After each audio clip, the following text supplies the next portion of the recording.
Welcome students. আজকে আমি তোমাদের কম্বিনেশনাল সার্কিটের মাল্টিপ্লেক্সার নিয়ে আলোচনা করব। মাল্টিপ্লেক্সার হলো একটা কম্বিনেশনাল সার্কিট, যে সার্কিটের ইনপুট সিগন্যালের সংখ্যা অনেক কিন্তু আউটপুট সিগন্যালের সংখ্যা কেবলমাত্র একটি। ধরা যাক 4x1 মাল্টিপ্লেক্সার নিয়ে যদি আমরা আলোচনা করি, 4x1 বলতে 4টে ইনপুট একটা আউটপুট। তাহলে ধরলাম মাল্টিপ্লেক্সারে 4টে ইনপুট,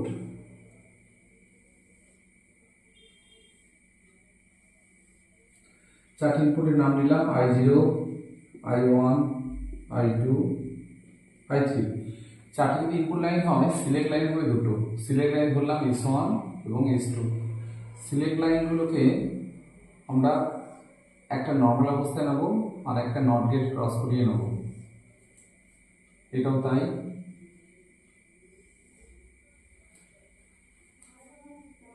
দুটো যেহেতু সিলেক্ট লাইন আছে, দুটো সিলেক্ট লাইন থাকলে তাহলে ইনপুট এবং আউটপুট চলরাশি ট্রুথ টেবিলটা কি হবে? ইনপুটটা S1 আর S2 সিলেক্ট লাইন, সেই ক্ষেত্রে আউটপুটে যদি Y ধরি তাহলে ইনপুটগুলো কি হতে পারে? 0 0 0 1 1 0 1 1। আউটপুট ওয়াইটা আমরা লজিক সার্কিট থেকে বিবেচনা করে লিখব। তাহলে আমরা চারটি ইনপুট নিলাম। আচ্ছা, এবার যদি আমরা এখান থেকে বুলিয়ান ইকুয়েশনটা বার করে নিয়ে ড্রয়িং করি, লজিক ডায়াগ্রামটা আঁকি, তাহলে বুলিয়ান ইকুয়েশনে কিভাবে আমরা বের করবো? y সমান লিখব কিভাবে? S1 বার S2 বার I0 প্লাস S1 বার S2 I1 plus S1 S2 বার I2 plus S1 S2 I3। এগুলো আমরা মিন টার্মের আকারে লিখব এবং এটা মিন টার্ম দিয়ে আমরা সোপ নির্ণয় করি, সোপের আকারে লিখব সমীকরণটা, এবং মিন টার্মের ক্ষেত্রে জিরোতে বার হতো, ঠিক জিরোতে বার হতো। তো এইটার বেসিসে যদি আমরা ডায়াগ্রামটাকে অঙ্কন করি, প্রথমে কি আছে? S1 বার মানে এখান থেকে যাবে, তারপর হচ্ছে S2 বার এখান থেকে যাবে, দিয়ে এটা একসাথে গুণ হবে, কারণ পাশাপাশি থাকলে অ্যান্ড গেট বোঝাবে। তাহলে এখানে আমরা কি পেলাম? S1 বার S2 বার I0। নেক্সট কি হবে?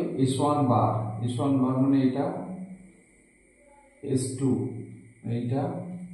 এইটাও গুণ হবে। তাহলে এখানে কি পেলাম? S1 বার S2 I1। তারপর কি পাবো? S1 S2 বার এটাও গুণ হবে। তাহলে পেলাম S1 S2 বার I2। তারপরে এটা কি আছে? S1 বার S2 আর I3। এটা যদি যাচ্ছে প্রথম উপর লাইনটা, এখানে আমরা পেলাম S1 S2 I3। সবগুলোকে যোগ করা আছে, যেহেতু আমরা এটাকে নিয়ে এসে একসাথে যোগ করে দেব, এটা হবে Y। তাই একটা প্রশ্ন আছে যে মাল্টিপ্লেক্সারের কাজ কি? মাল্টিপ্লেক্সারের কাজ হলো যতগুলো ইনপুট সিগন্যাল থাকবে সেগুলো সিলেক্ট লাইনের মানের উপর নির্ভর করে অনেকগুলো ইনপুট সিগন্যালের মধ্য থেকে একটা মাত্র ইনপুট সিগন্যালের মানকে বেছে নিয়ে আউটপুট সিগন্যালের মান হিসেবে প্রকাশ করা। তাহলে আমরা একটু দেখে নেব যে কিভাবে অনেকগুলো ইনপুট সিগন্যালের মধ্য থেকে সিলেক্ট লাইনের মানের উপর নির্ভর করে একটা মাত্র ইনপুট সিগন্যালকে বেছে নিয়ে আউটপুট মান প্রকাশ করছে। প্রথমে ধরি যে S1 আর S2 এর মানটা 0 0। যদি S1 আর S2 এর মানটা 0 0 ধরি, এখানে সবসময় লক্ষ্য করতে হবে যে ইনপুট সিগন্যালের মানগুলো সবসময় হবে হাই, মিনস 1, মানে ইলেকট্রিক সবসময় অন করা আছে। এরপর যদি আমরা এখানে দেখি যে এই মানটা 0, নট গেট ক্রস করছে মানে এটা হবে 1, তার মানে এটা 1 ঢুকছে, আর এই লাইনটা তো 1 আছেই, আর এই লাইনটা 0 ছিল, নট গেট ক্রস করছে মানে এটা 1 হলো। অ্যান্ড গেট আমরা কি জানি? সমস্ত মান 1 হলে আউটপুটটা 1 আসে। ওই মানটা যখন দ্বিতীয় সার্কিটে আসবে, প্রথম মানটা আসছে 1, দ্বিতীয় মানটা কি আসবে? 0, নট গেট ক্রস করছে বলে 1, কিন্তু তৃতীয় মানটা আসছে 0 থেকে। আমরা অ্যান্ড গেটে কি জানি? কোনো একটা 0 থাকলে আউটপুট হবে 0। নেক্সট এই সার্কিটটার ক্ষেত্রে কি দেখছি, প্রথম মানটা 1, দ্বিতীয় মানটা 0 থেকে যাচ্ছে বলে 0, দ্বিতীয় মানটা 0 ছিল, নট গেট ক্রস করছে বলে 1। অ্যান্ড এটার ক্ষেত্রে কি জানি, একটা 0 থাকলে 0 হবে। শেষের সার্কিটে কি হবে, প্রথম মানটা যাচ্ছে 1, দ্বিতীয় মানটা যাচ্ছে 0 থেকে, তৃতীয় মানটা থেকে 0 থেকে। অ্যান্ড গেটে কি হয়, কোনো একটা 0 থাকলে 0 হয়ে যায়। অর গেটে আমরা কি জানি, যতগুলো ইনপুট সিগন্যাল থাকবে তার মধ্যে কোনো একটা ইনপুট সিগন্যালের মান যদি 1 হয় তাহলে আউটপুটটা হবে 1, তাহলে আমরা আউটপুট y এর মান 1 পাবো। তাহলে আউটপুট y এর মান যদি 1 পেলাম, কার জন্য পেলাম, i0 এর জন্য পেলাম।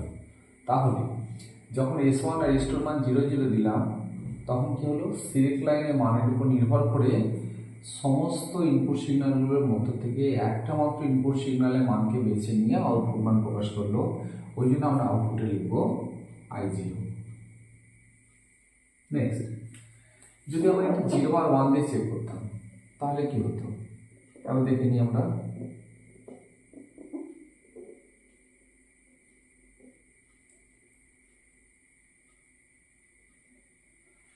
যদি আমরা এটা 0 এবং 1 দিয়ে চেক করতাম তাহলে কি হতো, তাহলে প্রথম মানটা 1, দ্বিতীয় মানটা 0 থেকে যাচ্ছে কিন্তু নট গেট ক্রস করছে বলে এটা 1 হয়ে যাবে, তৃতীয় মানটা 1 থেকে যাচ্ছে, নট গেট ক্রস করছে বলে 0 হয়ে যাবে। অ্যান্ড গেটে কি জানি, কোনো একটা ইনপুট মান 0 হলে আউটপুট 0 হয়ে যায়। নেক্সট, এই 0 মানটা যখন পরের সার্কিটে আসবে তখন কি হবে, 0 থেকে যাচ্ছিল, নট গেট ক্রস করছে বলে 1 হয়েছে, আর প্রথম মানটা তো 1 যাচ্ছেই, আর এই মানটা 1 থেকে আসছে। অ্যান্ড গেটে কি জানি, সবগুলো 1 থাকলে আউটপুট হবে 1। এই 0 মানটা যখন পরের সার্কিটে আসবে, প্রথম মানটা তো 1 থাকছেই, তারপরে 0 মানটা নট গেট ক্রস করছে না, 0 থেকেই যাচ্ছে বলে এটা 0, আর এটা 1 থেকে যাচ্ছে, নট গেট ক্রস করছে বলে হয়ে গেল 0। তো আউটপুটে কি আসবে, 0, কারণ অ্যান্ড গেটে আমরা কি জানি, কোনো একটা মান 0 থাকলেই আউটপুটটা হয়ে যাবে 0। নেক্সট, এই 0 মানটা এখান থেকে যাচ্ছে 0, প্রথম মানটা তো 1 আছেই, আর দ্বিতীয় মানটা যাচ্ছে 1 থেকে। অ্যান্ড গেটে কি জানি, কোনো একটা 0 থাকলে 0, কিন্তু এখানে আউটপুটটা আমরা 1 পাবো, কার জন্য পেলাম, এটার জন্য। এটা কার মান, i1 এর মান। তাহলে আমরা দেখলাম যে 0 আর 1 মিনস S1 এবং S2 এই দুটো যে সিলেক্ট লাইন আছে বা কন্ট্রোল সিগন্যাল বা কন্ট্রোল লাইন, এই কন্ট্রোল সিগন্যাল বা সিলেক্ট লাইনের মান যখন 0 আর 1 দিলাম তখন একমাত্র আউটপুটটা অংশ করলো কি, i1, কারণ i1 এর উপর নির্ভর করেই আউটপুট y এর মান 1 পেয়েছি, ওই জন্য আউটপুট আমরা লিখবো i1। নেক্সট যদি আমরা চেক করি 1 আর 0, S1 এবং S2 সিলেক্ট লাইনের মানটা যদি আমরা 1 আর 0 দিই তাহলে কি আসে আমরা একটু চেক করবো, দেখে নিই কি আসছে আউটপুটটা। কি আউটপুটটা 1 দেখাতে পাচ্ছে,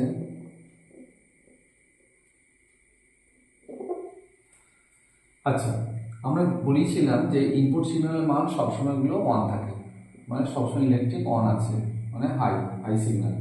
নেক্সট, এটা যদি 1 হয়, নট গেট ক্রস করছে মানে এটা 0 থেকে 0 হয়ে গেল, এটা 0 ছিল, নট গেট ক্রস করছে বলে 1। অ্যান্ড গেটে কি জানি, কোনো একটা 0 থাকলে 0। নেক্সট, প্রথম মানটা তো 1 যাচ্ছেই, i1টা, দ্বিতীয় মানটা 1 ছিল, নট গেট ক্রস করছে বলে 0, আর এটা 0 থেকে যাচ্ছে, অ্যান্ড গেটে কি জানি, কোনো একটা 0 থাকলে 0 হবে। তারপরেটা প্রথম মানটা তো 1 যাচ্ছেই, তারপরে মানটা প্রথম থেকে আসে বলে 1, তারপরে 0 থেকে যাচ্ছিল, নট গেট ক্রস করছে বলে 1, তিনটে 1 থাকলে অ্যান্ড গেটে আউটপুট কি হবে, 1। এই মানটাই যখন পরের সার্কিটে আসবে তখন কীভাবে চেক করবো আমরা, প্রথম মানটা 1 থেকে যাচ্ছে বলে 1, দ্বিতীয় মানটা 0 থেকে যাচ্ছে বলে 0, অ্যান্ড গেটে কি জানি, কোনো একটা 0 থাকলে আউটপুট হবে 0। তাহলে আমরা S1 আর S2 এর মান যখন 1 0 দিলাম সেই ক্ষেত্রে আউটপুট আমরা 1 পাবো, কিন্তু কার জন্য পেলাম, এটার জন্য, এটা কার মান, i2 এর মান, ওই জন্য আমরা এখানে লিখবো i2। নেক্সট আমরা S1 আর S2 এর মানটা যদি 1 1 দিয়ে চেক করি, 1 আর 1, সেক্ষেত্রে আমাদের আউটপুটে কি আসছে একবার চেক করে নেব।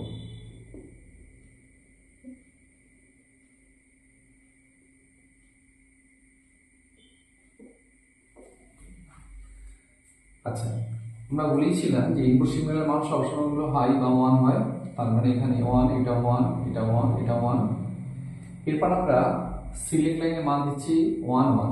আচ্ছা, 1টা যখন যাচ্ছে নট গেট ক্রস করছে মানে 0, এইটা 1 নট গেট ক্রস করছে মানে 0।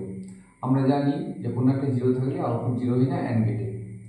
ওই মানটি যখন পরের সার্কিটটা আসবে তখন কি হবে 1, এটা এসেছিল 0, এটা আসছে 1, কোনো একটা 0 থাকলে 0।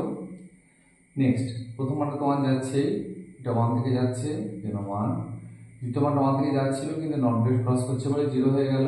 আমরা জানি কোনো একটা মান 0 থাকলে আউটপুট হয়ে যাবে 0। তারপর মানটা কি আসছে আমাদের 1 থেকে যাচ্ছে, তারপর মানটা 1 থেকে যাচ্ছে। আমরা জানি অ্যান্ড গেটে সব ইনপুটগুলো 1 হলে আউটপুটটা 1 আসে। তাহলে আমরা y এর মানটা 1 পাবো। কার জন্য পেলাম? এটা এই মানটার জন্য। এই মানটা কার? i3। তাহলে আমরা লিখবো i3। তাহলে আমরা মাল্টিপ্লেক্সার 4x1 মাল্টিপ্লেক্সার থেকে কি পেলাম? 4x1 মাল্টিপ্লেক্সার একটা কম্বিনেশনাল সার্কিট।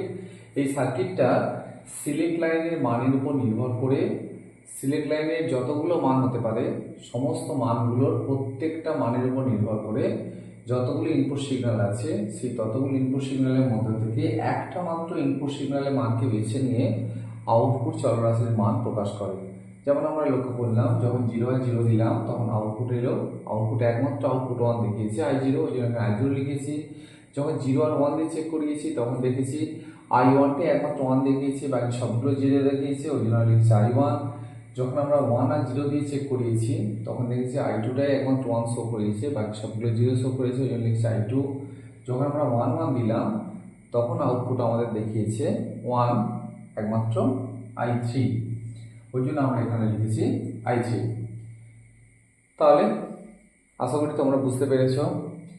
যদি আমার পড়ানো তোমাদের ভালো লেগে থাকে, যদি বুঝতে পারো, তাহলে অবশ্যই আমার চ্যানেলটাকে সাবস্ক্রাইব করো এবং পাশে থাকা বেল বাটনটা প্রেস করো যাতে নতুন নতুন ভিডিও তোমাদের কাছে পৌঁছে দিতে পারি, এবং নোটিফিকেশান